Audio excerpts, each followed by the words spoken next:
Relationship troubleshooter Professor Ashwini Agarwal from Delhi. 5 seed therapy made it possible. Air chip technology given by NLPF system. प्रणाम, मैं professor Ashwini Agarwal, Ashwini भगवान के नाम से भी जानते हैं मुझे, और हम लोग जो बात कर रहे हैं निश्चलिज्म की बात कर रहे हैं, निश्चलता का पसारा।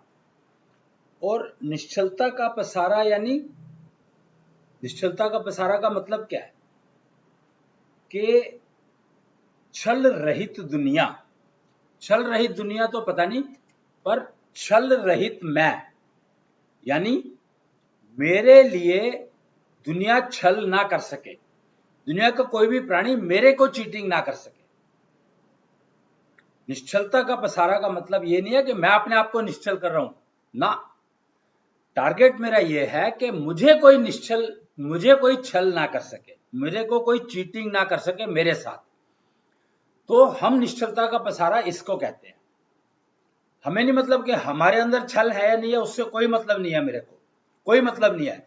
मेरा छल है, मैं अपने पास रखूंगा, मैं क्यों उसको खत्म करूं। पर मैं ये जरूर इंश्योर करूंगा कि मेरे साथ कोई छल ना कर सके।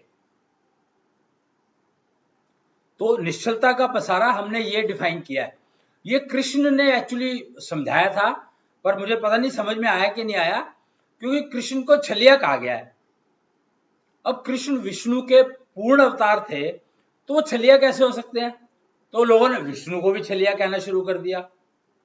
तो जब हम लोगों ने इस विषय पर चर्चा करी, बहस करी, डिस्कशंस किए, डिबेट की, मतलब चर्चालय में, बहुत सारे चर्चालय में अक्रॉस दी प्लेनेट अर्थ, तो सबका यही समझ में आया, यही सोचा सबने। अब देखो, इस्कॉन तो सब जगह पर है ही है, पूरे वर्ल्ड में फैली हुई है, और उसका एक्सपेंशन तो जब से अब ये 2011 के बाद से तो बहुत ज्यादा एक्सपेंशन हो गया उसका। तो इस्कॉन का एक्सपेंशन इतना क्यों हुआ? क्योंकि वो कृष्ण को मानते हैं, कृष्ण को की बात करते हैं। वो कहते हैं कि कृष्ण को छलिया क्यों कहा गया, जबकि कृष्ण तो पूर्ण अवतार थे। तो कृष्ण को छलिया क्यों कहा गया? फिर विष्णु को छलिया क्यों कहा गया? विष्णु के पूर्ण अवतार थे कृष्ण। तो हम लोगों के उसमें जब हमने हमारे डिस्कशंस का जो परिणाम निकला, जो हमें समझ में आया कि कृष्ण को छलिया इसलिए कहा गया था कि वो ना, क्या कहते हैं, क्या कहा गया था, किस लिए कहा गया था? उन्होंने एक वो रणछोड़ का नाम मिला था उनको, क्या किया था उन्होंने, पता नहीं, वो कुछ लड़ाई हुई थी और कुछ वो भाग गए थे, काल्यवन शायद नाम था उनका। वो कथा है, वो आप भागवत के कथा सुनाने वालों से आप पूछ सकते हैं, रमेश भाई ओझा बहुत बढ़िया कथा सुनाते हैं, उनसे पूछ सकते हैं। नहीं तो मथुरा वृंदावन जहां भी जाओगे आपको पता लग जाएगा, और इस्कॉन में तो पता लग ही जाएगा, इस्कॉन इतना बढ़िया रेफरेंस है इस काम के लिए। तो उसको समझने के लिए हमें समझ में आया कि ओहो, अच्छा, एक वो काम था। फिर और देखा तो और कई सारी कथाएं मिली उस तरह की, कि जिससे उसको लगा जब कृष्ण छोटे थे, पालने में थे, तो उन्होंने वो कुछ राक्षसों का वध किया, ऐसा सुनने में आया। तो जब छोटे से थे तो राक्षसों का वध कैसे कर सकते थे? और पूर्ण अवतार थे तो कर ही सकते थे। तो वो वध होने के लिए आए क्यों? कि उनको नहीं पता था कि छोटे से बच्चे हैं, ये क्या करेंगे, किसका और इनका, छोटे बच्चों का बिगाड़ोगे क्या? मतलब एक्चुअली परीक्षित के साथ जो हुआ, अश्वत्थामा ने किया, वो आप सबको पता है कि परीक्षित को गर्भ में मार दिया था अश्वत्थामा ने। अश्वत्थामा गुरु के पुत्र थे और दुर्योधन के मित्र। मित्र तो वो इनके पांडवों के भी थे, पर दुर्योधन के पाले में ज्यादा थे। जैसे कर्ण दुर्योधन के साथ जुड़ा था, कर्ण ने कहा कि चाहे कुछ भी है, पर दुर्योधन की मित्रता को मैं नहीं छोड़ूंगा, चाहे दुर्योधन कैसा भी है। भीष्म पितामह वो सियासन से बंधे थे। वो कहते इस पे जो बैठेगा, चाहे करप्ट हो चाहे कैसे ही हो, मैं उसका साथ दूंगा। सोचो, और छलिया हमने कृष्ण को कह दिया। छल क्या है? छल है क्या? छल यही है। क्या है सनातनता, क्या है निश्चलता, स्वार्थ की क्या है परिभाषा, हम इंद्रियों पर कैसे पाएंगे काबू, ज्ञान इंद्रियों का क्या है गूढ़ रहस्य, आत्मा का परमात्मा से कैसे होता है योग, क्या है शारीरिक और आत्मिक समस्याओं का समाधान, पंचारखा से मिल जाती है मानसिक व्याधियों से मुक्ति। जानने के लिए देखिए कार्यक्रम एस्ट्रो बाय तत्व ज्योतिष तत्वगुरु दक्षिणाया जी के साथ सिर्फ अपने एहसास टीवी पर। जी, तो छलिया कह दिया गया कृष्ण को। और मुझे समझ में आया वही बात कि हम बात कर रहे थे छलिया के बारे में। तो छल तो सबने किया। द्रौपदी के साथ छल किसने किया? द्रौपदी ने किसके साथ छल किया? कुंती ने किसके साथ छल किया? गंगा ने क्या किया? और छलिया कृष्ण को कहा गया। इनमें से किसी को छलिया नहीं कहा, छल करने वाला भी नहीं कहा, वो कृष्ण को छलिया कह दिया गया। और फिर विष्णु को ही छलिया कह दिया गया। क्यों? क्योंकि कृष्ण विष्णु के पूर्ण अवतार थे, तो विष्णु को छलिया कह दिया कि विष्णु तो छलिया है। बताओ। तो फिर हमें समझ में आया कि छलिया इसलिए कहा गया उनको कि वो हर तरह का छल समझता था, उसको पता था, उसको कोई चीटिंग नहीं कर सकता था, कृष्ण से कोई चीटिंग नहीं कर सकता था। पर क्या कृष्ण के साथ चीटिंग हुई कि नहीं हुई? अब पता नहीं इसको चीटिंग कहेंगे या नहीं कहेंगे। पर रुक्मिणी का किस्सा अगर आप देखो तो रुक्मिणी ने कृष्ण को कहा कि मुझे भगाकर ले जाओ। ये क्या है? और क्यों कहा? कृष्ण को क्यों कहा रुक्मिणी ने? और खामखा कृष्ण की दुश्मनी हो गई उनके साथ। मतलब कमाल है कि रुक्मिणी ने कहा। रुक्मिणी ने अपने पिताजी को नहीं कहा कि मैं उसके साथ जाना चाहती हूं, अपने भाई को नहीं कहा, कृष्ण को कहा कि मुझे लेके जाओ। और कृष्ण की कुछ मजबूरी रही होगी, फिर भी कृष्ण ने यह कहा कि मैं तुम्हें तुम्हारे घर से नहीं ले जाऊंगा, तुम्हें पहल करनी होगी।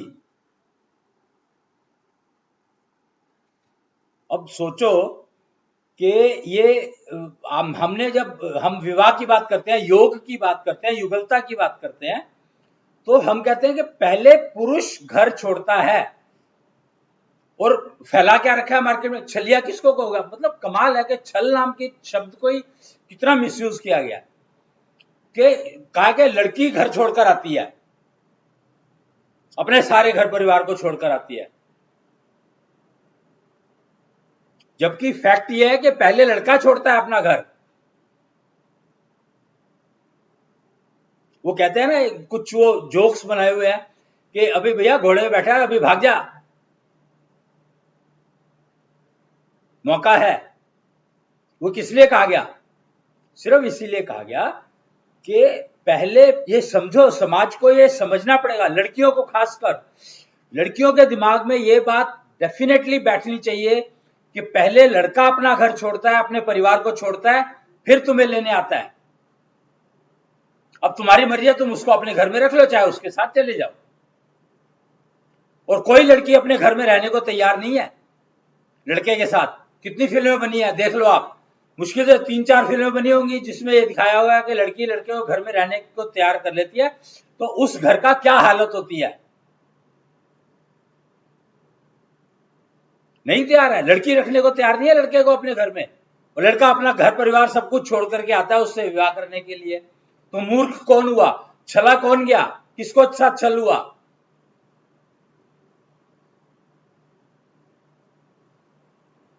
कि वो अपने पूरे घर परिवार का रिस्क ले रहा है उस लड़की को अपने घर में ला करके, और बेचारी लड़की हो गई। मतलब कमाल है, मतलब छल की हद होती है। क्या समाज चलेगा, क्या सोसाइटी चल रही है। फिर ना कुछ वो बनियों में एक बात आई कि भाई हम तो दामाद खरीदेंगे, बेटे का तो हम कुछ कर नहीं सकते। मतलब कमाल देखो कि सिचुएशन क्या हो गई है कि कुछ बनिए कहते हैं भाई बेटे का तो हम कुछ कर नहीं सकते, वो तो नालायक है, और दामाद हम ठोक बजा के ठीक के खरीदेंगे। दहेज प्रथा को उन्होंने खरीदने में लगा दिया, कहा हम तो खरीदेंगे और खरीदने में जो कीमत है उसकी हम देंगे।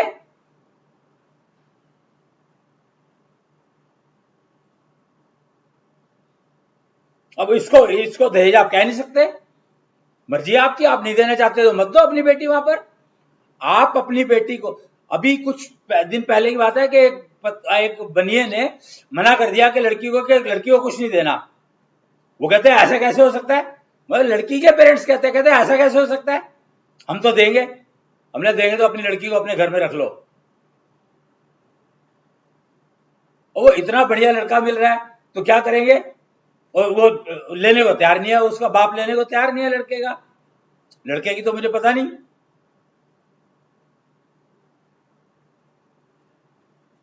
और तो और उन्होंने कहा कि शगुन के लिए भी कोई लिफाफा कल्चर नहीं चलेगा, कोई लिफाफा नहीं देगा, कोई भी संबंधी।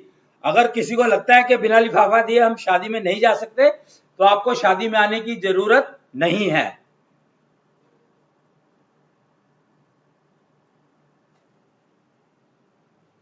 अब लड़की वाले परेशान, कहते हैं नहीं हम तो देंगे। मैंने ना, लड़की के बाप ने साफ कह दिया बिल्कुल भी नहीं।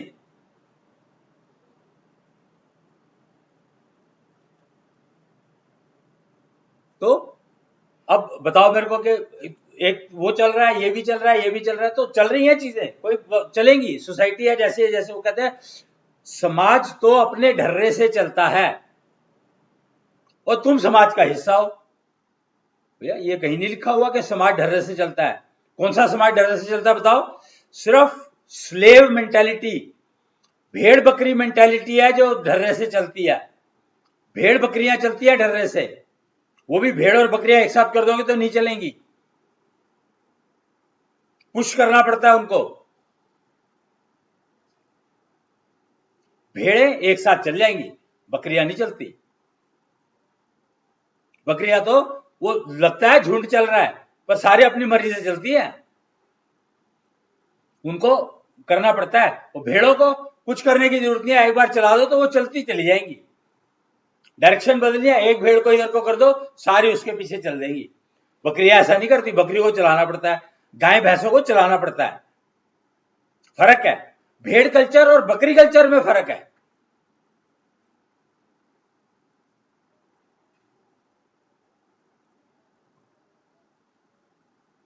तो छलिया कहा गया कृष्ण को, और छल करते थे बाकी सारे। और बाकी सारों को तो कहेंगे समाज अपने ढर्रे से चलता है, वही बात कि समाज अपने ढर्रे से चलता है, ये बात कह करके। और हमने तो समाज को तो, समाज के अंदर जो छलिए हैं उनको तो देखना बंद कर दिया, और कृष्ण हमें दिखाई देते हैं। कृष्ण है ये अट्रैक्टिव पर्सनैलिटी हुई, उसका तो आप कुछ कर ही नहीं सकते। कृष्ण विष्णु के पूर्ण अवतार थे, और विष्णु महाविष्णु की क्रिएशन है। महाविष्णु कृष्णांश है, तो उनको विष्णु के पूर्ण अवतार को नाम मिला कृष्ण। कुछ भी समझते रहो आप, उसको समझने में आप क्या समझना चाहते हो ये आपकी प्रॉब्लम है, मेरी नहीं है। पर फैक्ट ये है कि महाविष्णु और विष्णु में बहुत फर्क है, कई करोड़ गुना। आप ये लगा लो, अगर विष्णु एक गैलेक्सी में है, हर गैलेक्सी के ब्रह्मा विष्णु महेश अपने होते हैं, अलग अलग होते हैं हर गैलेक्सी के। तो अगर अब गैलेक्सीज कितनी है ये आप जानो, मेरे को इससे मतलब नहीं है। अंदाजा मैं इस बात से लगा सकता हूं कि एक गैलेक्सी में प्लेनेट कितने हैं, स्टार्स कितने हैं, नक्षत्र कितने हैं।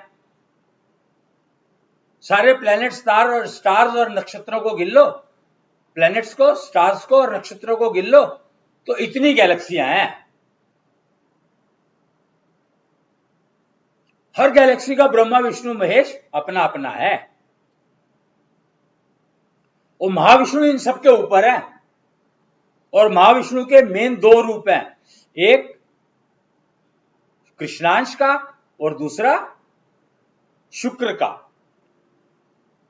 शुक्राचार्य का, शुक्र का, कृष्णांश और शुक्राचार्य। सूर्य में नारायण रूप कहा जाता है। जो चमक है ना सूर्य में, वो किसकी है? अग्नि तत्व, वो नारायण का है। नारायण कौन? महाविष्णु के कृष्णांश पार्ट जो है वो नारायण पार्ट कहलाता है। सूर्य में नारायण पार्ट कहलाता है और कृष्ण पक्ष, शुक्ल पक्ष में कृष्णांश पक्ष, शुक्ल पक्ष को कृष्णांश पक्ष के नाम से भी जाना जाता है। शुक्ल पक्ष को कृष्णांश पक्ष के नाम से भी जाना जाता है। और कृष्णांश अग्नि का प्रतीक है, शुक्र शीतलता का प्रतीक है वो भी अग्नि। और बिना शुक्र के कुछ नहीं हो सकता और बिना कृष्णांश के कुछ नहीं हो सकता। आपकी आंखों में जो रोशनी है ना, वो कृष्णांश की वजह से है। कहते हैं ना आंखों में रोशनी चली गई, तो वो रोशनी भैया धी कृष्णांश की हुई है।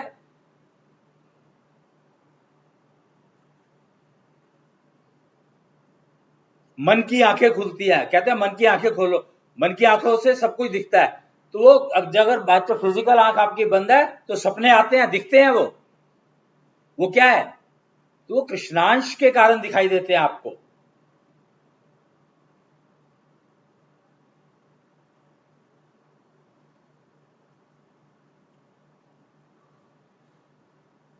अब कृष्ण को तो आपने छलिया कह दिया, अब कृष्णांश को भी छलिया कहोगे क्या? कह दो, कहने में क्या रहता है।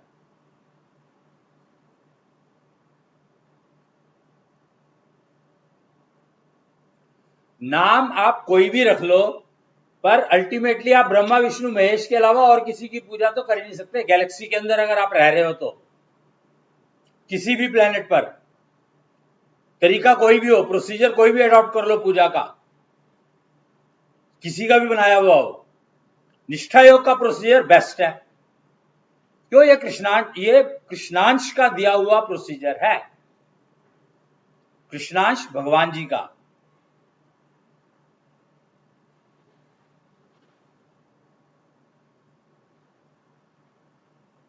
निष्ठा जागृत, अरे भैया निष्ठा जागृत तो आपको, निष्ठा तो जागृत है ही, पर कितनी है और किस डायरेक्शन में काम कर रही है वो एक की है। अगर पॉजिटिव डायरेक्शन में काम कर रही है, पॉजिटिव और नेगेटिव निष्ठा के रिस्पेक्ट में है। अगर आपको किसी काम करने में कष्ट हो रहा है, आपको या आपकी वजह से किसी और को, तो आप समझ लो कि आपकी निष्ठा नेगेटिव डायरेक्शन में काम कर रही है। और आपके करने से आपको भी लाभ है और दूसरों को भी लाभ है, नुकसान नहीं है एटलीस्ट कोई, किसी को भी, पूरी सोसाइटी में, हर योनि में, हर शरीर में, चाहे वो जानवर का हो, चाहे इंसान का हो, चाहे कीड़ा मकोड़ा पक्षी पशु, किसी का भी अगर नुकसान नहीं हो रहा है, एक का भी, तो समझो कि आपकी निष्ठा पॉजिटिव डायरेक्शन में काम कर रही है। ये जो ग्राफ बनाते हैं ना, ये एक्चुअली निष्ठा का ही ग्राफ बन सकता है, गणित का ग्राफ नहीं बनता। गणित उसमें जो है भी, अगर 1 2 3 4 गिनती लिखी भी है, तो वो लिखी है कि आपका निष्ठा का लेवल क्या है। जैसे एक ऐप है, मोबाइल ऐप है, हवा कितनी है, वो आप बताती है कि आपने सांस तो ली। अब जैसे इसको मैं एक बहुत बढ़िया एग्जांपल दे रहा हूं आपको, अगर समझना हो तो, कि ग्राफ का पॉजिटिव और नेगेटिविटी को कैसे समझा जाता है। कि एक ऐप है हवा कितनी है, मोबाइल ऐप है, प्ले स्टोर पे शायद अवेलेबल है, HAVA हवा कितनी, KITNI कितनी, HAI है कितनी है। और इसको मैं हवा कितनी ऐप के बारे में बताऊंगा आपको, पर पहले आप ये अपनी श्वास प्रक्रिया को देखें। तो आप जो सांस ले रहे हो, एवरेज सांस जो कहा गया है वो 15 सांस पर मिनट कहा गया है, एवरेज। और आप टेस्ट करके देख लो, यही आएगा। तो एवरेज सांस को शून्य मान लो आप, 0। वो तो मजबूरी है, आप ले रहे हो, लेना ही है आपको। अगर एवरेज से कम आप सांस ले रहे हो तो आपकी निष्ठा नेगेटिव है, अगर एवरेज से ज्यादा सांस ले रहे हो तो आपकी निष्ठा पॉजिटिव है। मात्र सिंपल सा एक तरीका है ये समझने का। और शून्य को आप, निष्ठा को आप इम्यूनिटी मान लो, क्यूमिनिटी मान लो, क्वालिटी इम्यूनिटी की बात करते हैं हम।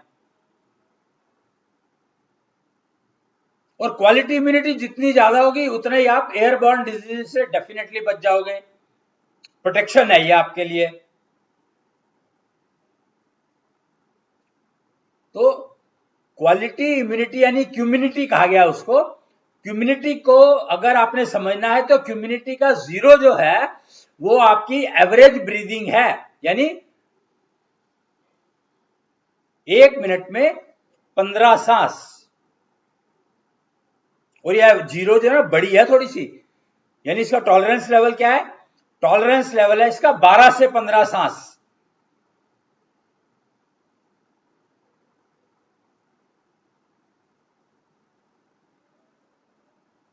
बारह से 15 सांस का इसका एवरेज वो बैंड है पूरा का पूरा जीरो का, मतलब इतनी मोटी लकीर है ग्राफ की आपके, ये समझ लो आप।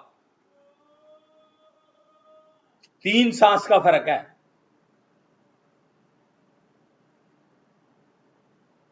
और वो हवा कितनी है ऐप के बारे में अब मैं बताऊंगा आपको कि हवा कितनी है ऐप में। जो आप 15 सांस की बात कर रहे हैं हम, तो वो 50 से 60,000 के बीच की अगर आपकी मेजरमेंट आती है, 60 नहीं 72,000, 72,000, 72,000 की अगर आपकी वैल्यू आ जाती है तो आप समझो एवरेज पर हो, यानी आपकी क्यूमिनिटी जो है वो विकसित होनी शुरू की डायरेक्शन में चल दी है, अगर आप इतनी मेंटेन कर लेते हो तो।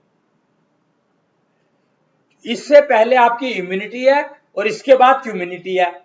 आप ये समझ लो ना, नेगेटिव मतलब जो अगर 72,000 से नीचे है तो आपकी इम्यूनिटी लेवल दिखा रहा है वो, और 72,000 से ऊपर चले जाते हो तो वो आपका क्यूमिनिटी लेवल दिखाता है। फिर इम्यूनिटी की आपको जरूरत रहती नहीं है, आप क्यूमिनिटी में चले जाते हो। और उसके लिए मिनिमम 72,000 रेगुलरली मेंटेन्ड होनी चाहिए, यानी तकरीबन 12 सांस की एवरेज आ गई आपकी। 12 सांस पे शायद 72,000 आएगा, 12 नहीं तो 13 होगी। पर उससे जब नीचे जाते हो, यानी वैल्यू जब बढ़ती है, और हम कहते हैं कि आपको 2 लाख की मेंटेन करनी चाहिए, 1.25 लाख की मेंटेन करते हो तो आप शादी करने लायक हो, नहीं तो आपको विवाह करने का हक नहीं है। लड़कियों को यह बात स्पेशली चेक कर लेनी चाहिए, अपने अंदर भी और सामने वाले के अंदर भी, कि भैया तो अपनी क्यूमिनिटी लेवल बता दे, हवा कितनी ऐसे नाप के दिखा दे, डाउनलोड कर। मैं अपने मोबाइल से नहीं चेक करूंगी, तेरे मोबाइल पे तू डाउनलोड कर और मेरे सामने टेस्ट कर। सामने टेस्ट करवाना है, 1 मिनट लगता है, 11 सांस लेने हैं बस। अगर आप ये अभियान अपने लिए चला लें, भाई आपको सीधी सी बात एक है कि छल जो है, निश्चलता का पसारा का मतलब यही है कि मेरे साथ कोई छल ना कर सके।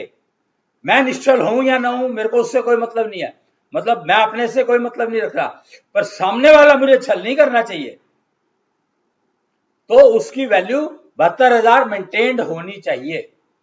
आप अंदाजा ला लो, जिसकी 1.25 लाख से कम है तो वो आपके लायक है ही नहीं, लड़का लड़की।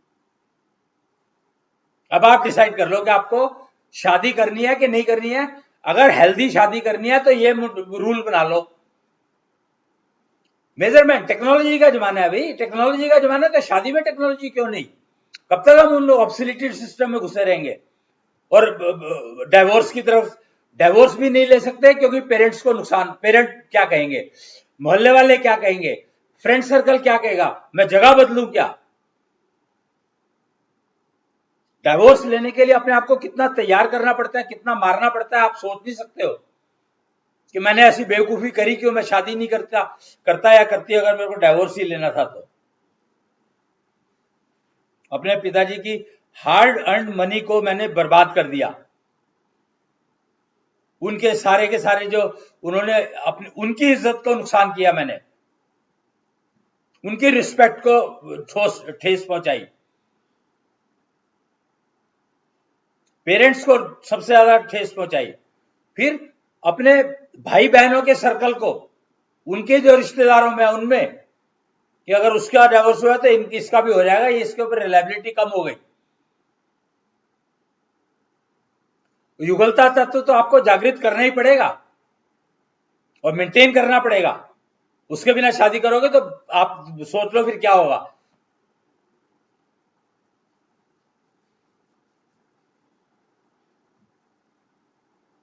और हवा कितनी है, ऐप तो फ्री में अवेलेबल है भाई, कोई चक्कर ही नहीं है, कोई प्रॉब्लम ही नहीं है, सिंपल सा टेस्ट है, कर लो मत करो तुम्हारी मर्जी।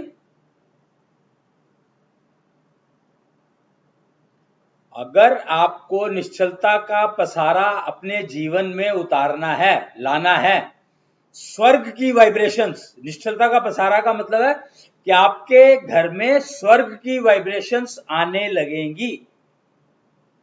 ये कहते हैं परिजात का पेड़ लगा लो, स्वर्ग से आया था, भैया उससे कुछ नहीं होने वाला, बेकार है वो, जब तक कि आपको उसकी पूजा नहीं करनी आती ढंग से। परिजात के पेड़ की पूजा करनी पड़ती है,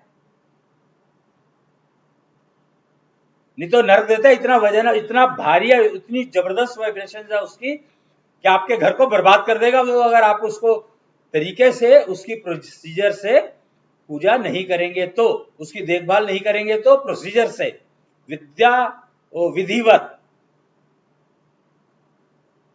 और 2 लाख से कम की अगर आपकी वो हवा कितनी है की मेजरमेंट है तो समझ लो आपकी जिंदगी बेकार है, वो आपको स्वर्ग की वाइब्रेशन तो मिलने का सवाल ही नहीं उठता। और अगर 72,000 से कम है तो नर्क की वाइब्रेशन आ ही रही है आपके पास। समझने की चीजें है, ये निश्चलता का पसारा चल रहा है, दी जा रही है, यूज करनी है नहीं करनी है आपकी मर्जी है, समझना है नहीं समझना है आपकी मर्जी है। फाउकोलॉजी दे दी गई है, फाउकोलॉजी ने बहुत सारे एप्लीकेशंस दे दी है, यूज करनी है नहीं करनी है आपकी प्रॉब्लम है। फाउकोलॉजी ने ब्लू ब्रिजो एनर्जी के बारे में बताया, 4 बजे से लेके 7 बजे तक अगर आप षोडशी हवन करते हैं तरीके से, विधिवत, विधि बहुत इंपॉर्टेंट है और सबको करनी पड़ेगी, चाहे जो भी ब्लू ब्रिजो का उपयोग करना चाहता है। इसका उपयोग क्या है, कन्या जगत की इनफर्टिलिटी प्रॉब्लम को टेक केयर करना, और शाम को 4 से 7 करते हैं, ये मून को मिलती है ये एनर्जी। चंद्रमा में जो चमक आती है, सूर्य कहते हैं ना, सूर्य की रोशनी से चंद्रमा चमकता है, उसका सिंपल सा मतलब यह है कि जब सूर्य सिंक कर रहा है, मतलब डूब रहा है, यानी सेट हो रहा है, सनसेट हो रहा है, उस समय में वो एनर्जी रिलीज करता है चंद्रमा के लिए, और उस एनर्जी से चंद्रमा को वो मिलती है। सारी औरतें चंद्रमा की पूजा करती है पर तरीका किसी को नहीं आता। करवा चौथ व्रत रखती है, सारा कुछ करती है, पूजा करने का तरीका नहीं आता। क्या करूं मैं, नहीं आता तो कोई सीखना भी नहीं आता, मत सीखो, मेरा क्या जाएगा।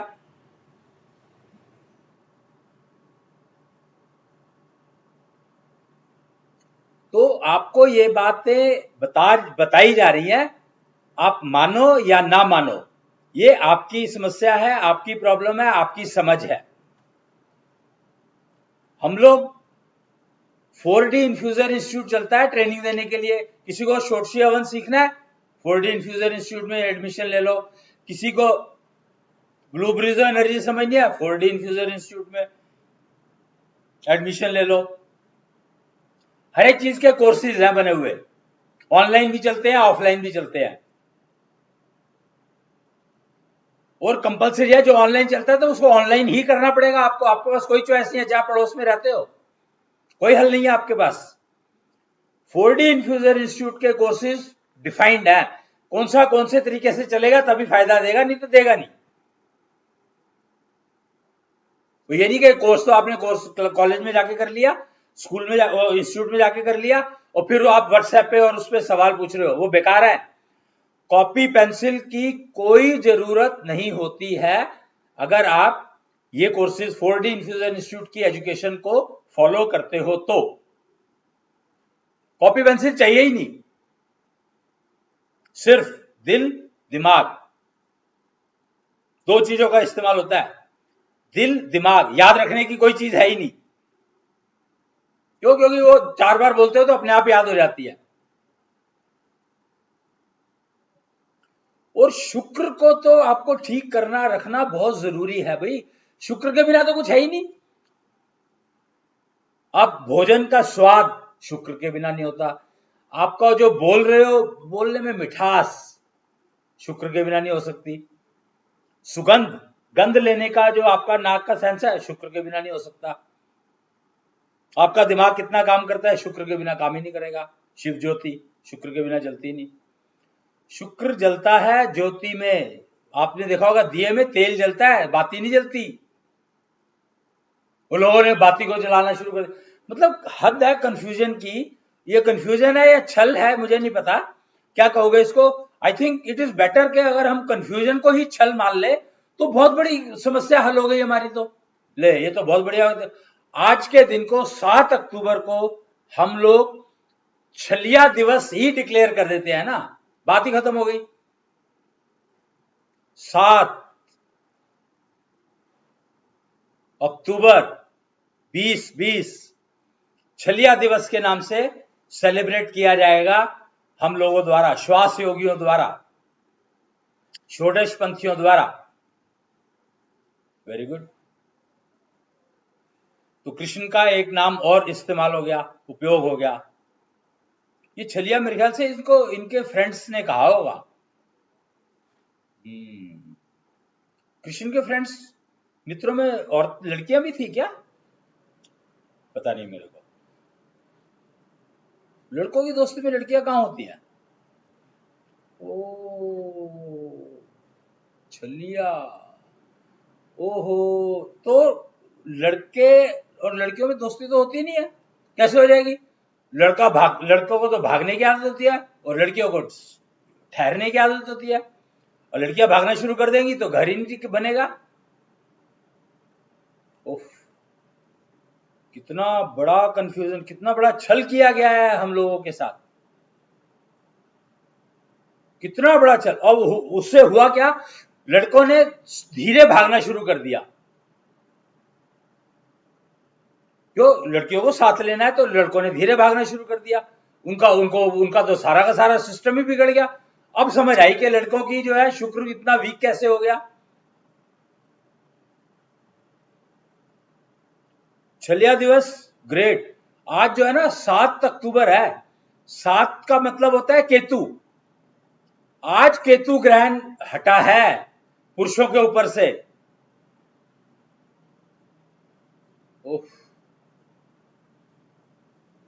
केतु ग्रहण पुरुषों के ऊपर से आज हटा है।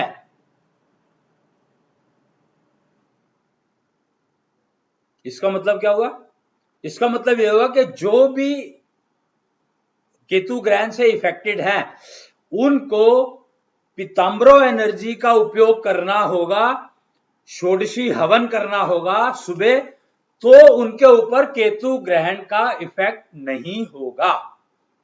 ये जनरल है, पर किसी को और केतु ग्रहण लगा, दो चीजें हैं। एक तो पुरुष जाति के ऊपर केतु ग्रहण लगा हुआ था, उसके हटने की बात मैंने आज करी। इंडिविजुअल पुरुष पर अगर केतु ग्रहण लगा हुआ है तो वो मुझे नहीं पता, वो अलग चीज है। ये पुरुष कम्युनिटी पर, मेल कम्युनिटी पर लगा हुआ था केतु ग्रहण, कृष्ण के समय का लगा हुआ है। अब एक और बात समझ में आई कि क्यों द्रौपदी के साथ ऐसा हुआ। द्रौपदी तो विवाह करना चाहती थी कृष्ण से, तो क्या कृष्ण को द्रौपदी ने 5 पांडवों को मिलाकर के उनसे भी ऊपर मानती थी क्या। फिर कृष्ण ने विवाह क्यों नहीं किया। शायद कृष्ण की तो शादी ऑलरेडी रुक्मिणी से हो चुकी थी उस समय में।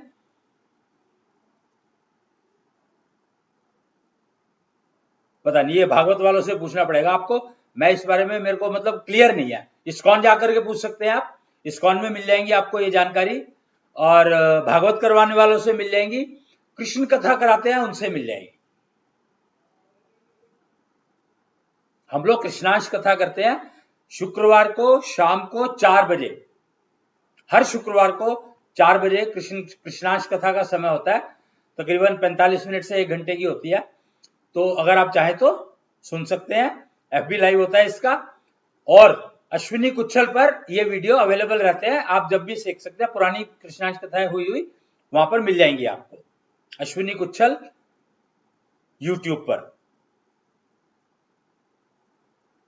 तो केतु ग्रहण पुरुष जाति से, मेल कम्युनिटी से आज हट गया है, पर अपने अपने अंदर से हटाने के लिए आपको कम से कम 40 दिन ना, 40 दिन में नहीं होगा काम, सॉरी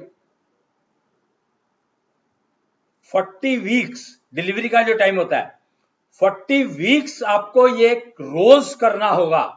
षोडशी हवन पीताम्बरो एनर्जी, यानी सुबह के समय में। सुबह का समय का मतलब क्या होता है? सुबह का समय मतलब सुबह 4 बजे से लेके सुबह के 9 बजे तक। सुबह 4 बजे की बात कर रहा हूं मैं, 4 AM to 9 AM, इसके बीच में आपको षोडशी हवन करना ही होगा। उस समय में पीताम्बरो एनर्जी अवेलेबल होती है, सूर्य रिलीज करता है। सूर्य के अंदर जो कृष्णांश बैठे हैं वो रिलीज करते हैं। नारायण जिनको कहा गया है कृष्णांश का अग्नि रूप, गर्म अग्नि रूप, हॉट अग्नि, फायर, और शीतल अग्नि कृष्णांश का पूर्णिमा रूप, कृष्णांश पक्ष में जो दिखता है, चमक जो है। और अब पूरा अगर कृष्णांश आपको समझना है ना, तो है शुक्र ग्रह। आप शुक्र ग्रह की पूजा करो जब भी वो चंद्रमा के पास हो। जिस दिन भी आप दिन निकालो, आपको नासा और ये इसरो इनके चित्र मिल जाएंगे, आप देख लो। जिन दिनों में भी चंद्रमा और शुक्र साथ साथ दिखाई दें, इन्हीं महीनों में दिखाई देते हैं वो, सितंबर अक्टूबर में मेरे ख्याल से, पता नहीं मेरे को, देख लेना। मैंने देखे थे, अभी देखा था मैंने, सितंबर में देखा था, एंड सितंबर में। तो वो आपको मिल जाएगा, नेट के ऊपर आराम से मिल जाएगा, कोई दिक्कत नहीं है। पर मैं जो बता रहा हूं वो दिन, वो सारे दिन, कितने दिन चंद्रमा के पास रहता है विनस, दोनों एक साथ दिखाई देते हैं तकरीबन, आंखों से दोनों एक साथ देख सकते हो। तो वो टाइम, वो जो टाइम है, ड्यूरेशन है साल की, उस ड्यूरेशन में जो एनर्जी रिलीज होती है, वो मतलब उस एनर्जी का उपयोग अगर फीमेल करे, और मेल दोनों कर सकते हैं। ब्लू ब्रीजो एनर्जी फीमेल के लिए है, पीताम्बरो एनर्जी मेल के लिए है, लेकिन वो एनर्जी जो इस समय में उपलब्ध होती है, वो एनर्जी कोई भी यूज कर सकता है। खासकर ये जो न्यूट्रल जेंडर है, जिनको हम क्या कहते हैं, उनको कुछ नाम दिया गया है ना उनका, जो थर्ड जेंडर क्या देते हैं, पता नहीं क्या कहते हैं उनको, मेरे को नाम ध्यान नहीं आ रहा है। एक मेल, एक फीमेल, और एक न्यूट्रल जेंडर जिनको बोलते हैं, उनके लिए तो बहुत ज्यादा यूजफुल है ये, इस एनर्जी का उपयोग। पर षोडशी हवन करना होगा, खुले में बैठ के करना होगा, समूह में बैठ के करना होगा। समूह कितना? इसमें समूह होना चाहिए कम से कम 11 लोगों का, और ज्यादा से ज्यादा 40 लोगों का। 40 लोगों से ज्यादा का समूह नहीं हो सकता। 40 लोगों का समूह होना चाहिए, कम से कम 11 होने चाहिए, और सबको बोल करके करना है। आहुति अपनी अपनी देनी है, ये नहीं कि एक ही हवन कुंड में डालते जाओ ना, ऐसा भी नहीं है। तो बैठना सबको एक गोल चक्कर में है, गोले में बैठना है, और इस समय बैठना है जब चंद्रमा और विनस शाम के समय में या रात के समय में दिखाई दे रहे हो, दोनों एक साथ। जहां मर्जी बैठो, जैसे मर्जी बैठो, उससे क्या पहना है क्या नहीं पहना है कोई मतलब नहीं है। सिर्फ षोडशी हवन, निश्चल हवन उस समय में जब दोनों दिखाई दे रहे हो, कौन से दोनों, वीनस शुक्र ग्रह और चंद्रमा दोनों एक साथ दिखाई दे रहे हो, और 11 का समूह होना चाहिए, कम से कम 11 लोग होने चाहिए, सबका हवन कुंड अपना अपना होना चाहिए। हवन कुंड आप एक ईंट को भी बना सकते हो, कपूर का हवन करना है और ईंट के ऊपर आप आहुति डाल सकते हो।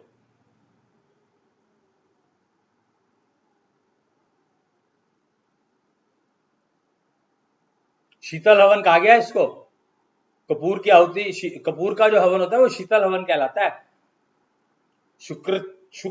शुक्राचार्य शुक्र के लिए है ये सारे काम, अपने शुक्र को ठीक करने के लिए, केतु ग्रहण से बचने के लिए।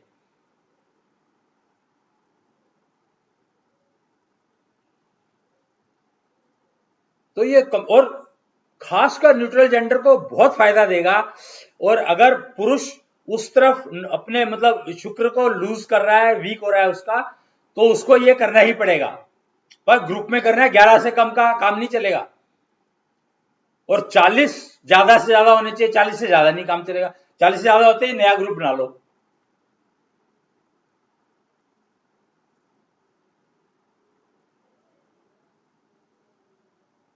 विधि पूरी की पूरी अडॉप्ट करनी पड़ेगी, एक भी विधि में से अगर कुछ मिस किया तो आपको फायदा नहीं मिलेगा। अब मैं यहां पर जो कह रहा हूं फायदा नहीं मिलेगा का मतलब क्या है, फायदा नहीं मिलेगा का मतलब यह है कि आपको अगर पूरा आप करते हो तो आपको मान लो 5% फायदा मिलता है, अगर एक स्टेप भी मिस कर देते हो तो वो 1% रह जाता है। फायदा तो फिर भी मिलेगा, ऐसा नहीं है कि फायदा नहीं मिलेगा, पर वो 1% रह जाएगा।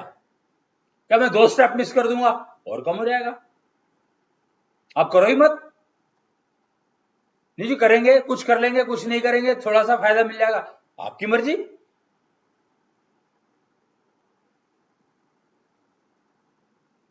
ये तो सब आपकी चॉइस है, आपकी इच्छा है, आपकी मर्जी है, आपको करना है।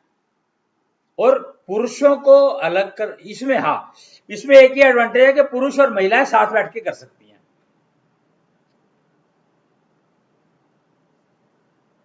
40 की गिनती है तो पुरुष और महिलाएं, बच्चे, लड़के लड़कियां सब अपने कर सकते हैं, मतलब ग्रुप में कोई भी बैठ सकता है।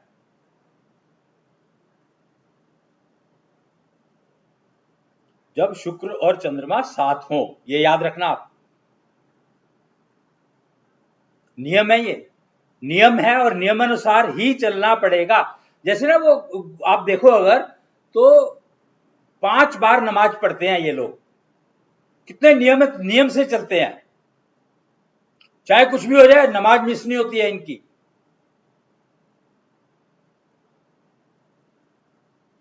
नियम नियम बहुत जरूरी है, चलना ही पड़ेगा, कोई हल है ही नहीं। आपको कुछ आता है या नहीं आता है मुझे नहीं पता, पर अगर आप एग्जाम में जा रहे हो तो आपको एग्जाम में वही लिखना पड़ेगा जो क्वेश्चन है, नहीं तो मिलेगा नहीं कुछ भी।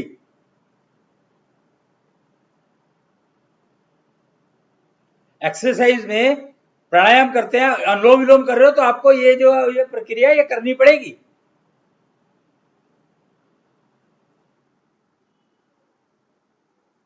और श्वास योग में कोई नियम नहीं है तो आप जब मर्जी कर लो, तो इसलिए नियम जहां पर हैं वो नियम आपको फॉलो करने पड़ेंगे।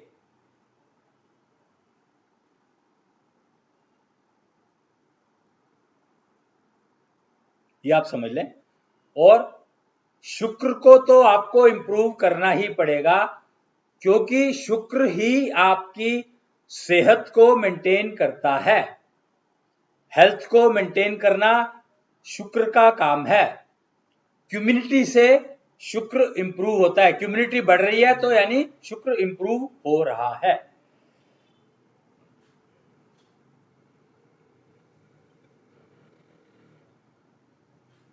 और इन सारे प्रोसीजर्स का नुकसान कुछ नहीं है, ये सबसे बड़ी बात है।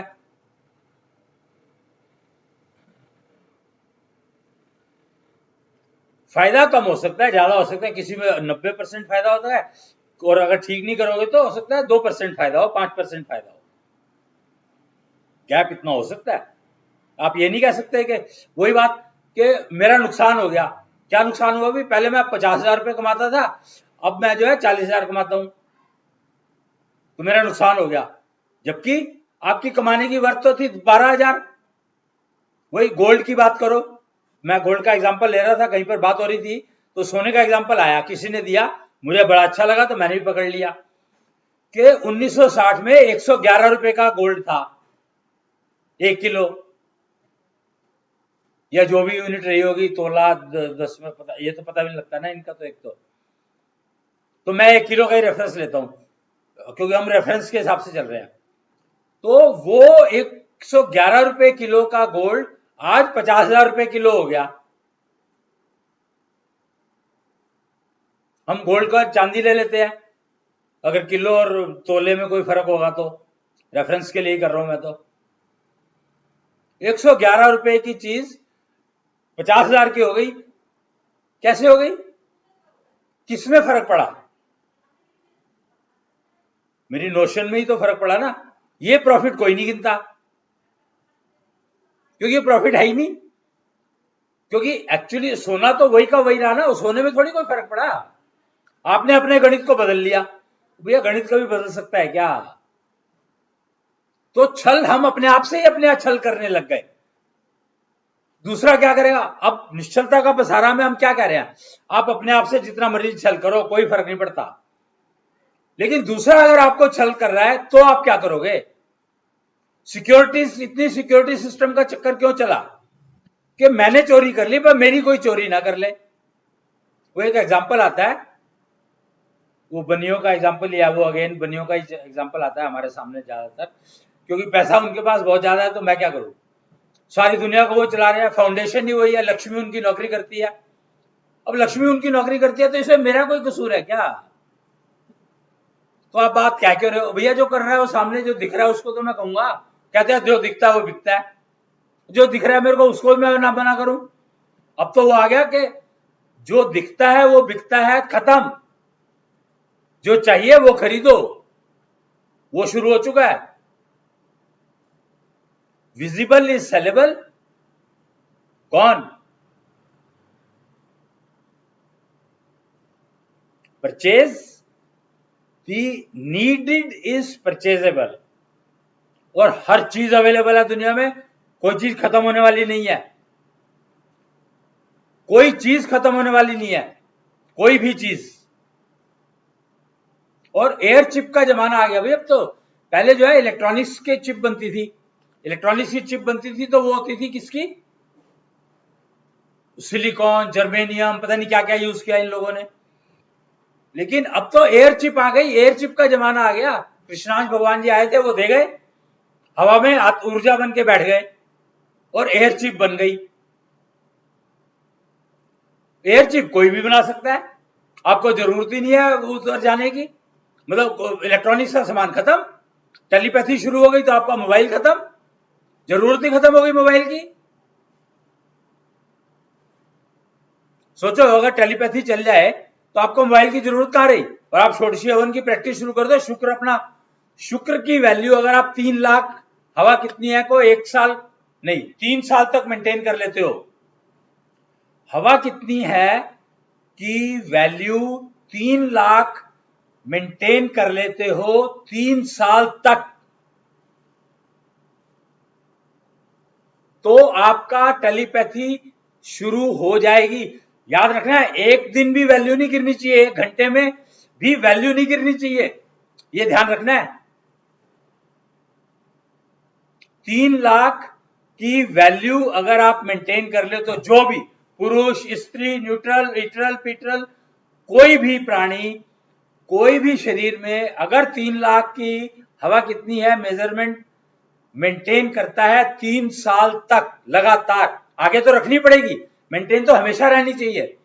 जब भी मेंटेन कम करोगे तो आपकी वो सिग्नल वीक हो जाएगा। 3 लाख की वैल्यू अगर आप मेंटेन रखोगे तो आपका सिग्नल ठीक चलेगा, और 5 पे पहुंच जाते हो तो फिर तो सिग्नल बहुत बढ़िया चलेगा। डिस्टेंस ज्यादा कवर कर सकते हो। इसमें भी डिस्टेंस का इश्यू तो है ही।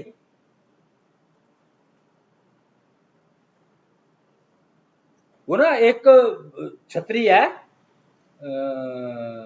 दशांग छतरी, वो तो एंटीना का काम करती है, भेजने का, और कुच्छल एंटीना रिसीविंग का काम करता है। कुच्छल एंटीना,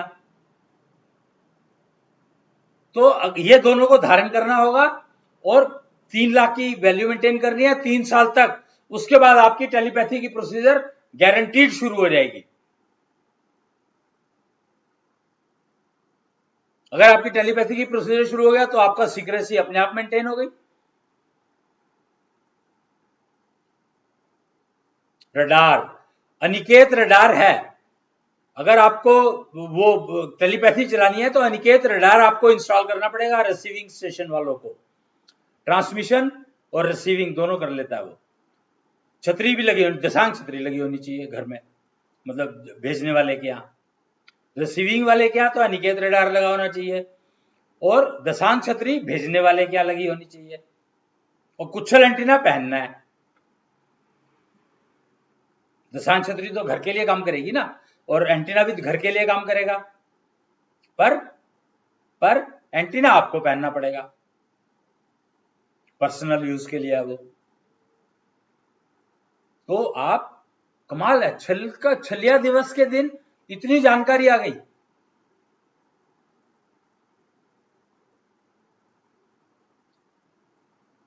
और छलिया दिवस की सबको बहुत बहुत शुभकामनाएं। इसका उपयोग करें।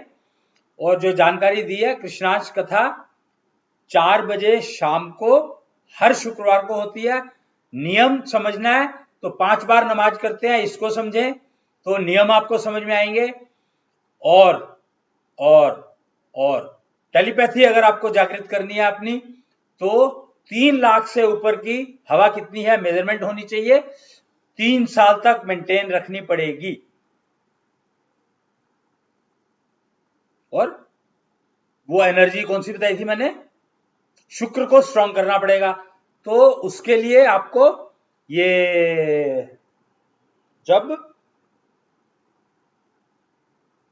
निश्चल हवन पुरुषों को करना है तो सुबह 4 बजे से 9 बजे तक, और स्त्रियों को करना है तो शाम को 4 बजे से 7 बजे तक। अब ये मत कहना कि हमारे पास टाइम नहीं होता, ये तुम्हारी प्रॉब्लम है, मेरी नहीं है। नियम है, आपको नहीं चाहिए इसका मतलब तो छोड़ो। और तो जब चंद्रमा और शुक्र दोनों दिखाई दें उस समय में कम से कम 11 और ज्यादा से ज्यादा 40 का ग्रुप बैठ करके, बाहर बैठ करके कपूर का हवन करेगा, निश्चल हवन करेगा। प्रोसीजर अवेलेबल है, नेट के ऊपर मिल जाएगा आपको, षोडशी हवन भी कहलाता है ये, तो आप इसको कर सकते हैं। उसमें मूल वाक्य जो है वो होगा, वो मैं आपको अब पढ़ के सुना रहा हूं। एक वो वाक्य शुक्राचार्य इसको कहा गया है, शुक्राचार्य मूल वाक्य कहा गया है, ये मैं आपको पढ़कर सुना रहा हूं। आप इसको नोट कर सकते हैं चाहे तो जब मर्जी। शुक्राचार्य मूल वाक्य, अहम सत्यम जगत सुंदरम, अहम शवम शिवम, पंच तत्व सत्यम, पंचारक सत्यम, योग व योगा सत्यम, कृष्णांश सत्यम, ऊर्जा सत्यम, शुक्र ही है सत्यम। तो ये शुक्राचार्य मूल वाक्य है। इस मूल वाक्य से अगर शुक्र का आप कोई भी काम कर रहे हैं, पीताम्बरो एनर्जी रिसीव करने का, ब्लू ब्रिजो एनर्जी रिसीव करने का, या ग्रुप में बैठ करके जो वो शुक्र को इंप्रूव करने का, जब शुक्र और चंद्रमा साथ दिखाई दे तो इस मूल वाक्य का उच्चारण करना है। हवन जो करना है, आहुति इस वाक्य को बोल करके देनी है, ये आप समझ लें। और इसको लिखा हुआ मिल जाएगा आपको इंटरनेट पे, हर जगह पर मिल जाएगा, आप वहां पर देख सकते हैं। तो आज के लिए इतना ही। और छलिया दिवस की 7 अक्टूबर छलिया दिवस के रूप में मनाएं और निश्चल हवन करें तो लाभ होगा। और ये 7 अक्टूबर इसका प्रोसीजर शाम, ये ना एक्चुअली आज के दिन छलिया दिवस का मतलब है आप जो ब्लू ब्रीजों के लिए तो शाम को करना है हवन, 4 बजे 7 बजे तक, मूल वाक्य हो गया। और अगले दिन यानी कल सुबह कर सकते हैं पुरुष, शाम को, आज शाम को स्त्रियां और कल सुबह पुरुष। आज सुबह का किया हुआ इतना फायदा नहीं देगा, ये तो रोज करना ही है वैसे तो, पर आज के दिन का करो, आज के दिन तो ये डेडिकेटेडली करोगे तो इसका आपको फायदा मिलेगा, लाभ मिलेगा, थोड़ा एक्स्ट्रा लाभ मिलेगा, थोड़ा कुंचम ब्याज समझ लो आप, ब्याज जितना, पर फालतू मिलेगा अगर आप आज से शुरू कर देते हैं तो। आज बहुत बढ़िया दिन है शुरू करने का, छलिया दिवस, इस दिन से शुरू करते हैं तो आपको एक्स्ट्रा लाभ मिलेगा। तो आज के लिए इतना ही, और फिर मिलेंगे अगली कृष्णांश कथा में। तब तक के लिए अश्विनी भगवान का प्रणाम।